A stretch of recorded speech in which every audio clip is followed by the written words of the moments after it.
Clara Whitmore had always been drawn to the ocean's mysteries, growing up in a small coastal town where the waves whispered secrets and the salty air promised adventure. Her childhood filled with dreams of swimming alongside the graceful dolphins she saw in documentaries, their sleek bodies cutting through the water like living arrows, eyes sparkling with intelligence that seemed almost human. And it was that very spark that ignited her passion, leading her to pursue marine biology in college where she excelled, her professors praising her empathy for animals. But beneath that bright exterior lay a quiet vulnerability, the girl who had lost her parents young and found solace in the silent companionship of sea life, graduating with honors and landing her dream job at Ocean's Delight Aquarium, a sprawling facility known for its dazzling dolphin shows that drew crowds from across the country, where Clara quickly rose through the ranks, her natural affinity for the animals making her a star trainer,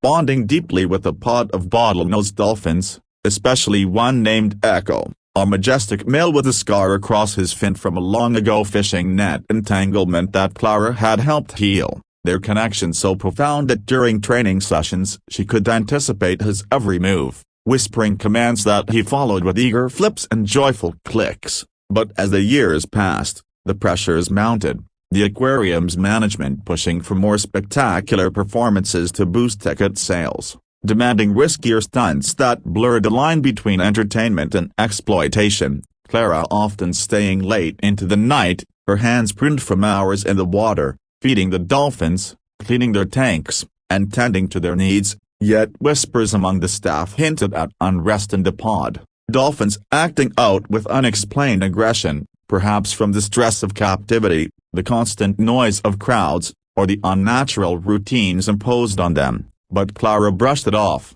convinced her love could bridge any gap, though cracks began to show in her personal life. Her marriage to Tom, a kind but distant accountant, straining under her long hours, arguments flaring over her devotion to the job, Tom pleading with her to take a break, to remember she had a life outside the aquarium, but Clara would smile and say she was fine, burying her exhaustion in work, until one fateful morning when the kitchen sink backed up, flooding the floor with murky water, forcing her to call a plumber, a burly man named Mike who arrived with his toolkit and a friendly grin, kneeling to inspect the pipes while Clara hovered nearby, her eyes red-rimmed and puffy from a sleepless night spent worrying about Echo's recent listlessness, Mike glancing up as he worked, noticing the telltale signs, the swollen lids, the forced cheer in her voice when she offered him coffee, and he paused, wrench in hand, asking gently, "Ma'am, you said you were fine, but then why are your eyes swollen from crying?"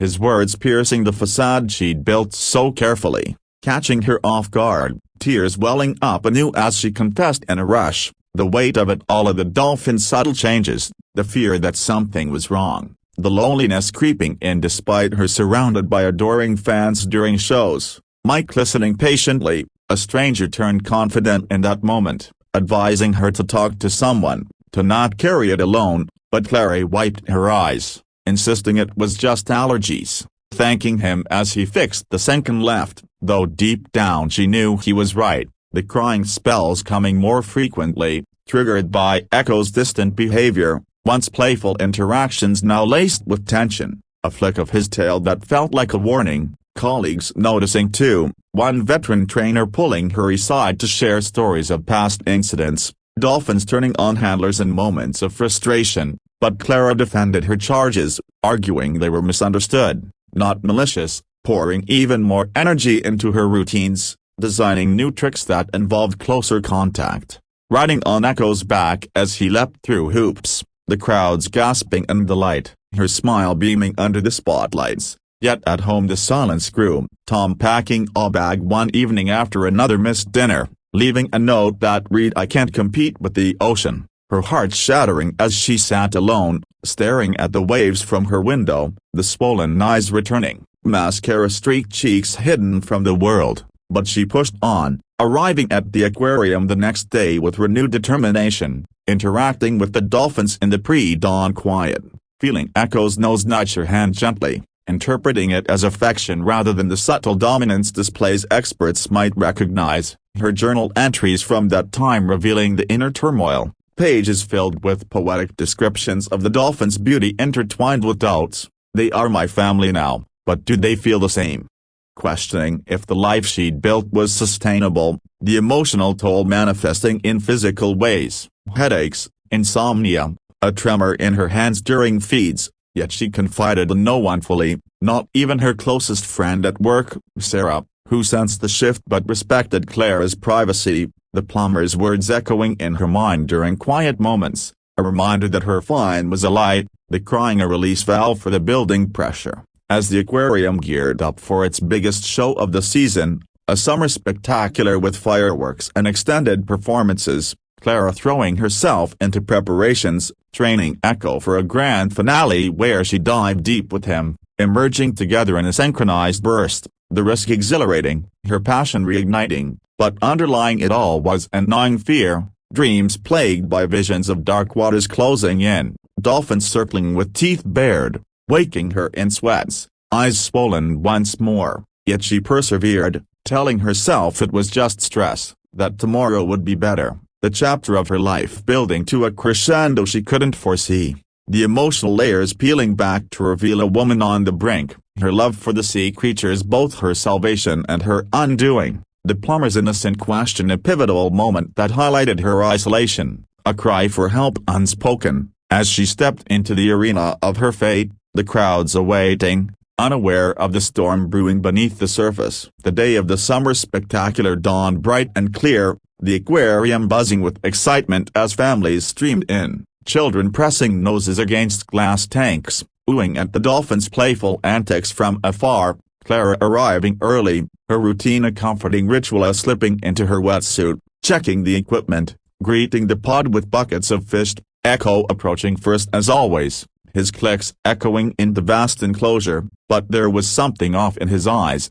a wild glint she attributed to the energy of the event, pushing aside the lingering ache from Tom's departure, her swollen eyes hidden behind sunglasses until showtime, the plumber's words a distant memory now overshadowed by the adrenaline rush, as she reviewed the script with the team, the finale her crowning achievement, a deep dive where she'd hold on to Echo's dorsal fin, spiraling upward in a vortex of bubbles and lights, the risk calculated but ever-present, dolphins being wild animals at heart, their intelligence a double-edged sword, capable of loyalty and rebellion in equal measure, the morning rehearsal going smoothly, Echo performing flawlessly, nuzzling her afterward in what felt like reassurance, Clara's heart swelling with affection, whispering "You're my boy," as she stroked his smooth skin, the bond reaffirming her purpose. But as the hours ticked by, subtle signs emerged, Echo bumping another dolphin aggressively during free swim, a behavior Clara noted in her log but dismissed as play,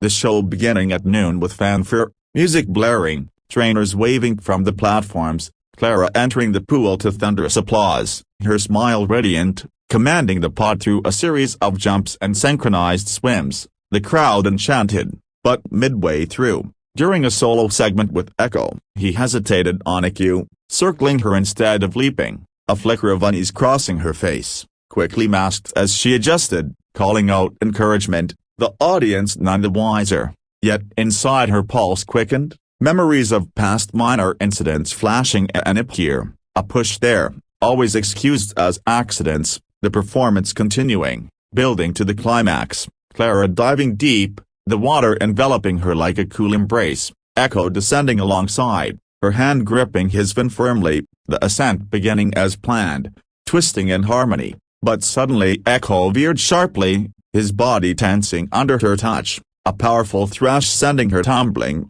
confusion turning to panic as he rammed her side, the impact jarring, air escaping her lungs in bubbles, the surface seeming miles away, screams from above muffled by the depths. Clara flailing to regain control, her training kicking in, attempting to signal calm, but Echo's eyes were feral now, the stress of captivity erupting in a frenzy, jaws snapping near her leg, grazing skin, blood clouding the water, attracting the other dolphins who circled curiously, the terrifying reality sinking in. This wasn't play, it was an attack, her mind racing through protocols, but pain seared as he clamped down on her arm, dragging her deeper. The pressure building in her ears, lungs burning for air, visions of her life flashing at childhood beaches, college triumphs, the plumber's concerned face, Tom's goodbye note, regrets flooding in. Why hadn't she listened? Why push the limits? The emotional weight crushing as physical agony mounted,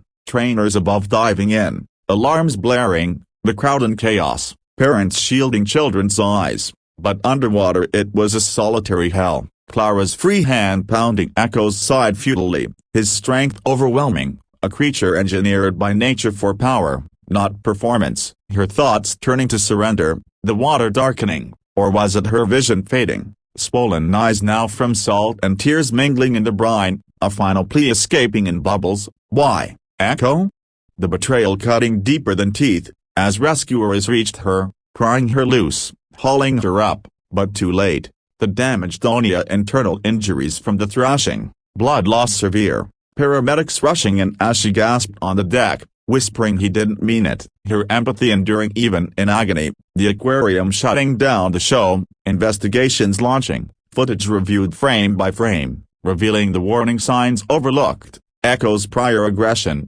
the overworked trainers, the ethical debates igniting anew about captive marine life, Clara's last moments a blur of lights and voices, her body failing despite efforts, slipping away in the ambulance, the news spreading like wildfire. Headlines screaming tragic dolphin attack claims beloved trainer, tributes pouring in from fans and colleagues, her story a cautionary tale of passion turned perilous, the emotional ripple affecting change, calls for better regulations, freer lives for dolphins, Tom's return too late, grieving at her funeral by the sea, the plumber reading about it in the paper, shaking his head, remembering her swollen eyes, a sign he wished he'd pushed harder on. The legacy of Clara Whitmore enduring in reforms, aquariums reevaluating practices, her terrifying and a catalyst for compassion, the ocean's mysteries claiming one of its admirers, leaving behind questions unanswered, the fine line between love and danger forever etched in memory.